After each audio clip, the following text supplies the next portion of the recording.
자, 구약 성경을 보게 되면 아람이란 나라가 나와요. 아람. 아랍이 아니라 아람.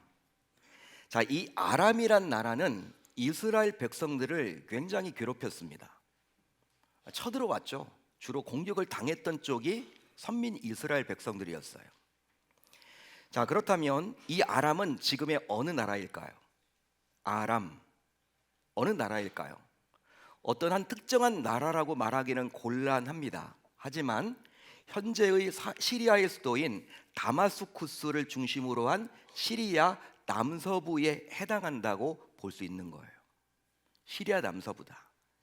요즘에 이렇게 중동 전쟁이 지금 벌어지고 있다 보니까 언론을 보게 되면 중동 지도가 자주 등장을 하죠. 시리아란 나라가 있어요. 시리아의 수도는 다마스쿠스입니다. 성경에서는 다메섹이라고 나와 있죠. 사도 바울이 다메섹 도상에서 부활하신 우리 주님을 만나지 않았습니까? 그런데 그 다마스쿠스를 중심으로 한 시리아 남서부에 해당한다고 말을 하는 거예요. 다윗 시대에도 이 아람은 이스라엘과 전쟁을 벌였습니다. 그뿐 아니라 북이스라엘의 엘리야와 엘리사 선지자가 활동하던 시기에는 지속적인 충돌을 벌였어요. 그만큼 구약의 역사서를 보게 되면 아람은 종종 등장해서 선민 이스라엘을 공격하고 어렵게 하고 힘들게 했습니다. 자, 그런데 재미있는 사실 하나가 있어요. 그것은 바로 무엇이냐면 훗날 예수님이 활동하던 시대에 당시 유대인들은 아람어를 사용했다라는 사실이에요. 그렇게 된 여러 이유가 있겠지만 유수한 학자들에 따르면 유대인들이 바벨론의 포로로 끌려가지 않습니까? 그런데 이미 그곳에서 사용되었던 이 아람어를 자연스럽게 배워서 이제 다시금 고국으로 돌아왔고 그 이후부터 계속 아람어를 사용했을 것이라고 추정을 해요. 따라서 예수님 역시 딱딱한 히브리어 대신에 유다 백성들이 쉽게 알아들을 수 있는 아람어를 사용해서 사역을 감당했겠죠. 여러분, 유대인들은 히브리어를 사용하죠. 히브리어를. 그런데 히브리어가 어려워요. 법률적인 용어이고 율법적인 용어이고 또 제사적인 용어이고 또 성경적인 용어이다 보니까 시장 용어가 아닙니다. 그러니까 유대인들이 시장에서는 어떤 언어를 사용했다라는 거예요? 아람어를. 자, 그러다 보니까 성경을 보게 되면 예수님께서도 여러분 어떻게 아십니까? 엘리 엘리 라마 사막다니라고 이야기를 했죠. 그게 아람어입니다. 에바다도 아람어예요. 에바다. 난리다금도 아람어입니다. 아바도 아람어예요. 아빠를 가리켜서 아바라고 이야기하죠. 여러분, 예수님이 그렇게 활동하시면서 이 아람어를 사용했을 거란 말이에요. 자, 그러기에 아람이란 나라는 이스라엘의 역사에서 뗄래야 뗄 수가 없습니다. 자, 이제 오늘 우리가 살펴볼 열왕기하 6장에도 아람이란 나라가 등장을 합니다. 당시 상황은 어떻느냐? 북이스라엘의 요람 왕이 다스리던 시기였는데 북이스라엘과 아람 사이에 지속적인 전쟁으로 인해서 그 어느 때보다도 긴장감이 고조되고 있었어요. 하지만 군사적으로 볼 때 북이스라엘은 아람에 비해서 열세였습니다. 국방력이 굉장히 약했어요. 자, 그러다 보니까 백성들은요 두려움 속에서 헤어나오질 못하는 거예요. 여러분, 왜 그럴까요? 왜 그럴까요? 야, 오늘 아람이 쳐들어오면 어떡할까? 우리는 무기도 없는데, 우리는 싸울 능력도 없는데 오늘 밤이라도 이 아람이 공격해 오면 우리는 어떻게 될까? 여러분, 잠이 오겠습니까? 도망쳐야 되는데 잠을 잘 수 있겠습니까? 그러니까 백성들이 얼마나 두렵겠습니까? 염려되겠습니까? 걱정과 근심이 굉장히 많았어요. 자, 그러던 중 아람 군대가 이제 엘리사를 잡으려고 도단을 기습적으로 포위했어요. 자, 그 내용이 어디에 나와 있느냐? 자, 오늘 말씀 14절입니다. 우리 천천히 한번 같이 읽어봅니다. 14절 시작. 왕이 이에 말과 병거와 많은 군사를 보내매 그들이 밤에 가서 그 성읍을 에워쌌더라. 당시 아람 왕이 엘리사를 잡으려고 했던 특별한 이유가 있었어요. 한번 여러분 생각을 해보자고요. 당시 엘리사는 선지자였습니다. 하나님의 종이었죠. 그렇지만 정치 지도자는 아니었어요. 큰 권력자라고 말할 수 없습니다. 북이스라엘의 왕이 아니었습니다. 그런데 아람 왕이, 이 한 국가의 왕이 이 한 사람 엘리사를 잡아가려고 이제 군대를 동원해서 이제 그 엘리사가 살고 있는 성읍을 포위했다라는 것은요, 무언가 특별한 이유가 있기 때문에 했던 행동이겠죠. 여러분, 무슨 이유가 있기 때문에 그런 일을 하지 않았겠습니까? 여러분, 한 사람을 잡기 위해서 군대를 동원할 이유가 뭐가 있겠어요? 자, 여러분, 특별한 이유가 있는데 그것은 바로 무엇이냐면, 자기들이 이스라엘을 공격하려던 계획들이 엘리사 때문에 번번이 실패로 돌아가자 결국 엘리사를 잡아서 이스라엘을 손에 넣으려는 속셈이었어요. 자, 그래서 이 밤중에, 한밤중에 아람 왕은 군사를 몰래 이동시켰던 것이죠. 잡아가려고. 자, 이제 지난밤 아람의 군사와 말과 병거가 성읍을 에워싼 것을 일찍 일어났던 엘리사의 사환은 보게 됩니다. 몹시 놀란 사환은 이제 엘리사에게 다음과 같이 고하게 되었는데요, 그 내용이 바로 15절 하반절에 나와요. 제가 읽어드릴게요. 아하, 내 주여, 우리가 어찌하리이까? 아하, 내 주여, 우리가 어찌하리이까? 밤사이 아람 군대의 갑작스러운 침략을 목격한 사환은 너무나도 당황스러운 나머지 주인인 엘리사에게 이제 어떻게 하면 좋을지를 물었던 거예요. 자, 그런데 이런 사환의 질문에 대한 엘리사의 반응은 오늘 말씀을 보게 되면 어찌 신통치 않아 보여요. 신통치 않아 보입니다. 자, 오늘 말씀 16절로 17절을 볼까요? 이 엘리사가 사환에게 하는 답변이에요. 우리 한번 천천히 같이 읽어봅니다. 시작. 대답하되 두려워하지 말라. 우리와 함께한 자가 그들과 함께한 자보다 많으니라 하고 기도하여 이르되 여호와여, 원하건대 그의 눈을 열어서 보게 하옵소서. 아멘. 아멘. 실제로 지금 상황에서 어떻게 두려워하지 않을 수 있단 말입니까? 지금 이스라엘은 아람이란 나라를 상대할 능력이 없어요. 군사력이 굉장히 약합니다. 그런데 지금 공격해 오잖아요. 좁혀 들어오잖아요. 성읍을 에워싸고 있잖아요. 그런데 어떻게 두려워하지 않을 수 있단 말이에요? 그런데 엘리사는 우리와 함께한 자가 그들과 함께한 자보다 더 많다고 말을 해주고 있죠. 물론 사환의 눈에는 엘리사가 말한 우리와 함께한 자를 전혀 볼 수도 없었어요. 따라서 지금 엘리사는 다소 현실에서 벗어난 이야기를 하고 있는 셈이죠. 비이성적인 이야기를 하고 있는 셈이에요. 자, 그러면 당시 어린아이조차도 다 알고 있는 사실을 엘리사는 정녕 몰랐던 것일까요? 왜 엘리사는 보이지도 않는 군대가 있다고 이런 엉뚱한 말을 하고 있습니까? 그뿐만이 아니에요. 그뿐만이 아닙니다. 잘 들어보세요. 왜 엘리사는 사환의 눈을 열어달라고 했을까요? 사환의 눈을 열어달라고 했을까요? 당시 사환이 바라본 곳에 무슨 문제라도 있었던 것입니까?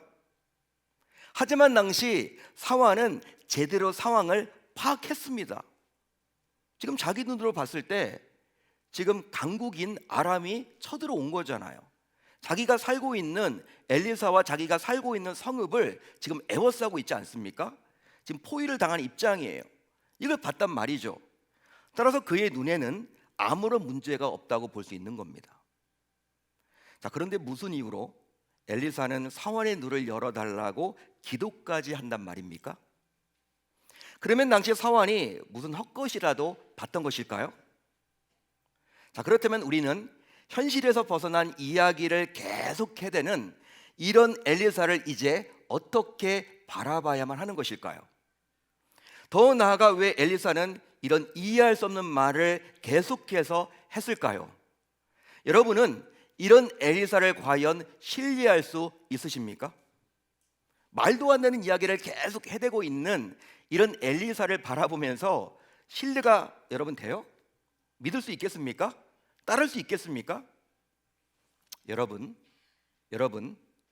당시 사환은요, 잘못 본 것이 아니에요. 잘못 본 것이 아닙니다. 또 틀린 것을 본 것도 아니었고 과장해서 본 것도 결코 아니에요. 하지만 그렇다고 해서 전부를 본 것 역시 아니었습니다. 사환의 눈에는 아람의 군대만 보였지만 엘리사의 눈에는 아람보다 더 큰 하나님의 군대가 보였기 때문에 이제 그의 눈을 열어서 그 역시 하나님의 군대를 볼 수 있도록 해달라고 엘리사는 기도했던 것입니다. 따라서 엘리사가 사환의 눈을 열어달라고 기도했던 특별한 이유가 있겠죠. 그 이유는 무엇입니까? 그것은 바로 이 사환도 자신처럼 영안이 열리기를 진정으로 원했기 때문입니다. 아멘. 아멘. 그리함으로 하나님께서 우리의 문제보다 더 큰 해결의 손으로 우리를 둘러싸고 계심을 직접 봐서 결국 기적을 경험토록 했던 거예요. 할렐루야. 할렐루야. 그런즉 눈이 열려야 합니다. 눈이 열려야 하는 거예요. 눈이 열려야 합니다. 따라서 눈을 열어 하늘의 군대로 우리를 에워싸고 계시는 하나님을 볼 수 있어야만 하는 것이죠. 믿으시면 아멘. 믿으시면 아멘.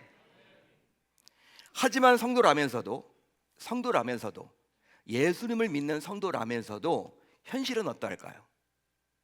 현실은 어떠할까요? 안타깝게도 그냥 우리 눈에 보이는 문제만을 바라보는 경우가 허다해요. 세상 사람들은 그렇다고 쳐. 예수님을 믿고 하나님을 믿고 성령 하나님과 함께 거한다라는 분들조차도 세상 사람들과 동일하게 우리 눈에 보이는 문제만을 바라보는 경우가 허다합니다. 너무나 안타까운 일이죠. 실제로 오늘 말씀 15절처럼 아람 군대가 느닷없이 쳐들어왔듯이 어느 날 우리에게도 갑작스럽게 문제가 찾아올 수 있단 말이에요. 그런데 이때 문제만을 바라보는 눈을 가진 자는 사환과 같은 말과 행동을 일삼습니다. 오늘 말씀에 나와 있는 사환이 했던 말과 행동을 동일하게 해요. 자, 그래서 이렇게 이야기를 하죠. 눈에 보이는 문제만을 바라보는 성도들은요, 이렇게 이야기를 합니다. 주로 아하라고 이야기해요. 아하. 여러분, 이 말이 어떤 말이에요? 이 아하, 이것은 절망과 낙심에서 오는 탄탄으로서 이제 아무것도 할 수 없다라고 자포자기 하는 겁니다. 나는 안 돼, 나는 어려워, 이제 끝이야. 자포자기 하는 거예요. 또 이렇게 이야기를 합니다. 또 이런 식으로 이야기를 해요. 눈에 보이는 것이 전부라고 믿는 자, 성도라면서도 눈에 보이는 것만을 바라보는 성도들은요, 또 이런 말을 합니다. 내 주여, 내 주여. 이게 여러분 좋은 의미가 아니거든요. 자, 그렇게 말을 하면서 누군가를 찾아가서 하소연할 생각만을 하고 자신은 아무것도 할 수 없다며 두려움에 떠는 거죠. 자기가 할 생각은 전혀 없는 거예요. 찾아가서 도움을 받아야 되는데, 이런 꼴입니다. 더하여 또 이런 말을 하죠. 우리가 어찌 하리이까? 우리가 어찌 하리이까? 눈에 보이는 문제만을 바라보는 성도들은요, 우리가 어찌 하리이까? 이런 말을 여러분 입에 그냥 달고 살아요. 이것은 이제 끝났다라며 우리가 할 수 있는 것은 더 이상 없다라고 원망과 불평을 일삼는 겁니다. 따라서 성도라 하더라도 눈앞에 보이는 문제만을 바라본다면, 눈앞에 보이는 문제만을 바라본다면 이것은 사환과 같은 자라고 감히 말할 수 있습니다. 할렐루야, 할렐루야. 자, 그래서인지 이런 급박한 상황에서도 엘리사는요 이렇게 기도하지 않았어요. 하나님, 제발 포위를 풀어주세요. 하나님, 저를 살려주세요. 제발 은혜를 베풀어 주세요. 원수를 물리쳐 주세요. 이기림을 더하여 주세요 라고 기도하지 않았다라는 거예요. 그게 가장 급한 기도 제목인데, 그렇게 기도하지 않고 엘리사는 지금 어떻게 기도합니까? 오늘 말씀 17절과 20절처럼 눈을 열어달라고 기도합니다. 눈을 열어달라고 기도합니다. 자, 그렇다면 왜 엘리사는 이런 급한 기도 제목으로 기도하지 않고 오히려 눈을 열어달라고 기도했을까요? 여러분, 왜 그랬죠? 우리 같으면 이게 급해서 이 문제를 해결해 달라고 기도할 거 아닙니까? 지금 여러분 아람 군대가 포위를 하고 있는 입장이에요. 잘못하면 죽습니다. 하나님 앞에 살려달라고 해야 되지 않을까요? 하나님 이 문제를 해결해 달라고 해야 되지 않을까요? 그게 급박한 문제처럼 보이는데 왜 엘리사는 그렇게 기도하지 않고 오히려 눈을 열어 달라고 기도했을까요? 왜 그랬을까요? 이유가 있는데요. 그것은 바로 원수의 포위는 이번 한 번만이 아니라 앞으로도 지속될 것이기 때문이에요. 실제로 이번 한 번만의 문제라면, 딱 한 번만의 문제라면 원수를 이기게끔 해달라고 기도해도 되겠죠. 하지만 앞으로도 계속해서 원수와 싸워 이기려면 우리와 함께 싸우시는 하나님을 볼 수 있어야 하기 때문입니다. 믿으시면 아멘. 믿으시면 아멘.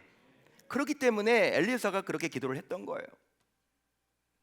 그러기에 눈이 열려서 우리와 함께하는 하나님과 그 하나님의 군대를 보는 자는 그 어떤 문제든지 이겨낼 수 있습니다. 그런즉 이 시간부터 여러분들 모두 하나님을 볼 수 있는 눈이 열리기를 소망해 봅니다. 그래서 문제를 해결하시는 하나님의 역사를 친히 맛볼 수 있어야만 하는 것이죠. 그렇습니다. 우리 눈에 보이지 않는다고 해서, 여러분 잘 들어보세요. 우리 눈에 보이지 않는다고 해서 하나님이 안 계시거나 일하지 않는 것은 결코 아니에요. 결코 아니에요. 실제로 하나님의 군대는 성도인 우리와 24시간을 함께 하십니다.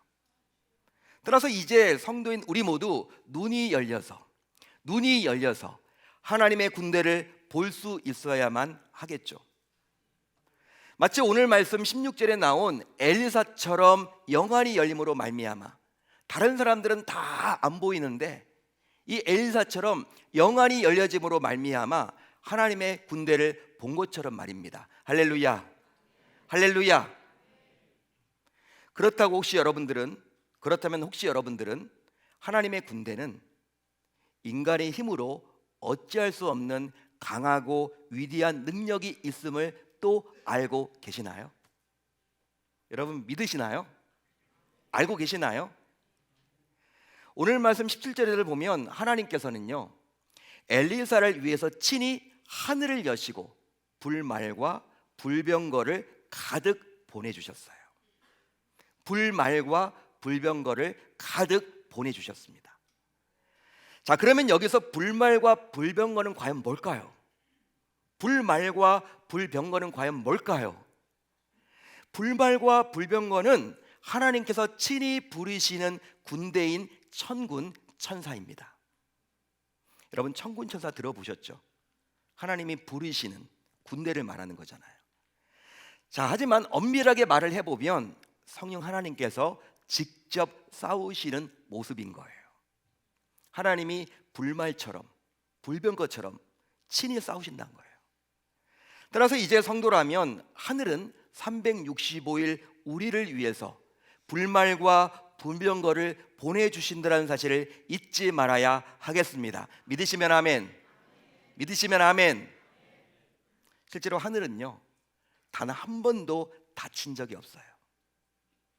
역사의 시작부터 지금까지 하늘은 단 한 번도 다친 적이 없습니다. 즉 365일 24시간 열려서 우리의 필요를 채우려고 불말과 불병거를 보내주시죠. 하지만 문제는 뭐예요? 우리가 보지 못할 뿐이에요. 우리가 보지 못할 뿐입니다. 그게 문제입니다. 반면에 영안이 열린 자는 현실을 다시 볼 수 있는 믿음의 관점이 있죠.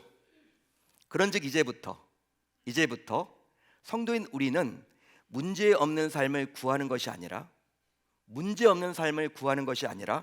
문제를 뛰어넘어 하나님의 일하심을 볼 수 있는 눈이 열려야 할 줄로 믿습니다. 사랑하는 성도 여러분, 1940년 제2차 세계대전 초반 히틀러가 이끌던 독일군이 프랑스와 벨기에를 빠르게 점령했습니다. 여러분 독일 축구 잘하죠? 여러분 독일 축구 국가대표팀의 별칭이 무엇입니까? 전차군단이 전차군단. 네덜란드는 오렌지 군단, 우리나라는 붉은 악마. 다 있잖아요 여러분들 국가대표팀이. 독일은 여러분 전차 군단이에요. 전차가 굉장히 강했던 나라야. 여러분 독일 하면요, 뭐가 딱 여러분 이미지가 그려지세요? 여러분 어떤 사람이 발달했습니까? 독일은? 우리 독일을 안 가봐가지고, 네, 여러분 기계가 굉장히 발달해 있죠. 철강이 굉장히 강하죠. 그러니까 자동차 이런 게 여러분 특화되어 있는 나라잖아요.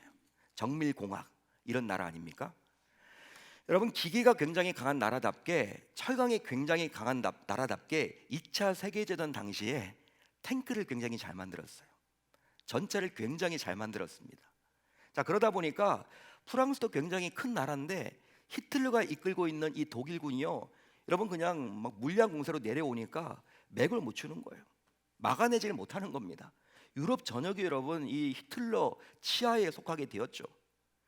자, 그 결과 프랑스와 벨기에를 막 빠르게 점령해 나가서 그 결과 어떤 일이 벌어졌냐면, 이제 영국군과 연합군 약 40만 명이 프랑스 북부 해안 도시인 덩케르크에 갇히게 되었어요. 갇히게 되었습니다. 여러분 이쪽으로 가면 바다예요. 여러분 다 막혔습니다. 동서남북 어떻게 할 수가 없어요. 다시 강력한 독일군은 영국군과 연합군을 육지에서 포위해 버렸고, 하늘에서 비행기로 폭격을 했고, 바다 역시 봉쇄해서 이제 영국군과 연합군은 더 이상 소망이 없게 되었습니다. 당시 군사 전문가들은요, 이제 영국군과 연합군은 끝났다, 전멸이다, 이제 탈출한다 하더라도 10%도 되지 못할 것이다, 이런 이야기를 했어요. 그러니까 여러분 완전히 패전이 짙었던 거예요. 자, 그런 상황에서 당시 영국 총리였던 윈스턴 처칠, 여러분 처칠 아시죠? 들어보셨을 것입니다. 윈스턴 처칠이 전국에 기도의 날을 선포했어요. 여러분 기도해 주세요. 지금 영국군과 연합군이 40만 명이 떼죽음을 당할 처지입니다. 자칫 잘못하면 이 40만 명이 다 죽습니다. 여러분 교회에서 모여서 다 기도해 주세요. 총리가 그렇게 선언을 했어요. 방송에 나와서 그렇게 해달라고, 기도해 달라고, 하나님께 부르짖자고. 그래서 1940년 5월 26일 영국 전역의 교회마다 사람들이 몰려와서 하나님께 간절히 기도하기 시작했습니다. 당시 얼마나 많은 사람이 기도하려고 모였냐면, 영국 런던 웨스트민스터 사원에 사람들이 너무나 많이 몰리다 보니까 줄이 거리까지 이어졌다라는 기록되어 나와요. 그러니까 우리 교회를 예를 들면 이 예배당이 여러분들 너무나 사람들이 많이 와가지고 밖에 나가서 이 길거리에서 막 기도하는 거예요. 교회 앞에 예배당에 들어오지 못하고. 여러분 그런 상황이었어요. 그런 기록이 있습니다. 그만큼 많은 영국인이 하나님께서 친히 이 문제를 해결해 달라고 간절히 매달렸던 겁니다. 자, 그런데 정말 놀라운 기적이 일어나게 되었는데요. 포위된 영국군과 연합군의 철수 작전이 시작되었는데 전혀 예상치 못했던 일들이 연이어 일어나게 되었어요. 먼저 갑자기 바다가 잔잔하게 되었습니다. 평소라면 거센 파도가 있는 해협입니다. 프랑스와 영국 사이에 있는 해협. 여러분 물살이 너무 빨라요. 바람이 여러분들 너무나 막 붑니다. 풍랑이 일어요. 항상. 그렇기 때문에 웬만한 배로는요 탈출이 거의 불가능하거든요. 큰 배로 가야 돼. 큰 배로 가면 노출이 쉽잖아. 거의 여러분 탈출이 불가능한데 웬일인지 갑자기 바다가 잔잔하게 된 거예요. 그뿐만이 아닙니다. 짙은 안개가 바다를 덮어버렸어요. 그 순간에. 여러분 그렇게 되니까 독일 비행기들이 와서 공격을 못하는 거예요. 당시 비행기는 지금처럼 좋은 비행기가 아니잖아요. 눈으로 보고 여러분 폭격하는데 안 보이니까 무슨 폭격을 어떻게 해? 못하는 겁니다.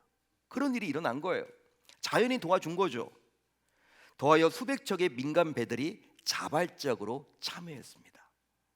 즉 어부의 배, 유람선, 심지어 개인 요트까지 동원해서 철수하려는 군인들을 실어 날랐어요. 놀라운 일이죠. 그것까지 요구하지 않았는데 여러분 일반 사람들한테 그걸 어떻게 요구해요? 정부에서도 그거 하라고. 그 위험한 일인데 자발적으로 그렇게 모인 거예요. 여러분, 결과는 어떻게 되었을까요? 처음 구출 가능 예상 인원이 40만 명 가운데 약 3만 명이었습니다. 그렇지만 실제로 구출된 병사는 놀랍게도 무려 약 33만 8천 명에 이르게 되었다라는 거예요. 역사에서는 이것을 가리켜서 덩케르크의 기적이라고 불립니다. 덩케르크의 기적이다. 유명한 여러분 이야기예요. 당시 덩케르크 해변에 있던 병사들의 처지는 오늘 말씀에 나오는 사환의 처지와 별반 다르지 않죠. 그래서 실제 눈에 보이는 현실은 절망 그 자체였습니다. 포위된 군대, 끝없는 적군, 탈출할 방법이 전혀 보이지 않은 절망적인 상황 그 자체였죠. 그러나 보이지 않는 하나님의 손길이 역사했습니다. 보이지 않는 하나님의 손길이 역사했습니다. 여러분, 덩케르크의 병사들은 처음에는 독일군만 보였대요. 독일군만 보였어요. 그러나 시간이 지나자 깨달았습니다. 우리를 포위한 것은 독일군이 아니라 하나님의 군대였다. 하나님의 일하심이었다. 따라서 오늘을 살아가는 우리의 인생도 마찬가지예요. 저와 여러분들의 인생도 마찬가지입니다. 지금은 문제만 볼지 몰라요. 하지만 하나님께서 우리의 눈을 열어주시면, 우리의 눈을 열어주시면, 우리의 눈을 열어주시면 우리는 깨닫게 될 것입니다. 우리를 둘러싼 것은 문제보다 크신 하나님이라는 사실을 말이죠. 할렐루야, 할렐루야. 그런즉 이제 오늘 이 시간부터 성도인 여러분들의 눈이 열리기를 축복합니다. 축복합니다. 하나님과 하나님의 군대가 나를 에워싼 것을 볼 수 있는 믿음의 눈, 즉 영안이 열리기를 말이죠. 그 결과 보통 세상 사람들은 이런 이야기를 하잖아요. 하늘이 무너져도 솟아날 구멍이 있다라고 세상 불신자들은 이야기를 하는데, 이제 성도라면 그런 이야기 하시면 안 돼요. 세상 사람들은 하늘이 무너져도 솟아날 구멍이 있다라고 말을 하지만 저와 여러분들은 이제 그런 이야기 하시면 안 돼요. 어떤 얘기를 하셔야 되느냐? 땅은 무너져도, 땅은 갈라져도, 땅은 소망이 없어도 하늘은 결코 닫히지 않는다라고 말을 해야 하는 것입니다. 믿으시면 아멘. 역사적으로 하늘은 한 번도 닫힌 적이 없어요. 여러분, 현재 여러분들을 힘겹게 하는 문제는 무엇입니까? 여러분들이 무엇 때문에 지금 밤잠을 이루지 못하고 계십니까? 무엇 때문에 속상하십니까? 무엇 때문에 염려하십니까? 이렇게 예배당에 나와서 말씀을 듣고 기도하고 찬양하면서도 마음 한켠으로 마치 고구마를 먹다가 이렇게 여러분 딱 막힌 것처럼 여러분 이 말도 못하겠고, 누구한테 여러분 말도 못하겠고, 하소연도 못하겠고, 그 답답한 문제가 과연 무엇입니까? 혹시 사환처럼 눈에 보이는 문제 그 자체 때문에 근심하고 염려하고 두려워하시고 계십니까? 그렇다면 이제 성도인 우리 모두 더 이상 문제가 생기지 않게 해달라고 기도하는 대신에 오히려 그 문제를 넘어 하나님의 일하심을 볼 수 있는 영안이 열려지게 해달라고 기도할 수 있어야 할 줄 우리 주님의 이름으로 축원합니다. 축원합니다. 여러분, 오늘 말씀은요, 우리가 보통 성도들이 문제 해결을 해달라고 하나님 앞에 매달리잖아요. 근데 하나님은 그게 아니라는 거예요. 여러분, 문제만 매달리지 말고, 문제 해결에만 매달리지 말고 문제를 해결할 수 있는 하나님을 볼 수 있는 영안을 가지라고 촉구합니다. 그게 중요하다는 거예요. 문제는 계속 여러분 우리들에게 밀려와요. 쓰나미처럼 문제는 계속 옵니다. 여러분들이 아마 지금 여기 앉아 계시면서 이 문제만큼은 내가 해결받길 원한다. 이 문제 해결되잖아요. 또 다른 문제가 온다니까요. 또 다른 문제가 온다니까요. 자녀 많은 집에 바람 잘 날 없는 것처럼 이 문제가 해결되면 또 다른 문제가 온다니까요. 여러분, 그때마다 우리는 또 기도하잖아요. 하나님은 그렇게 하지 말고 문제를 해결할 나에게 집중하도록 나를 볼 수 있는 영안을 가져라. 지금 그 말을 해주고 있는 거예요.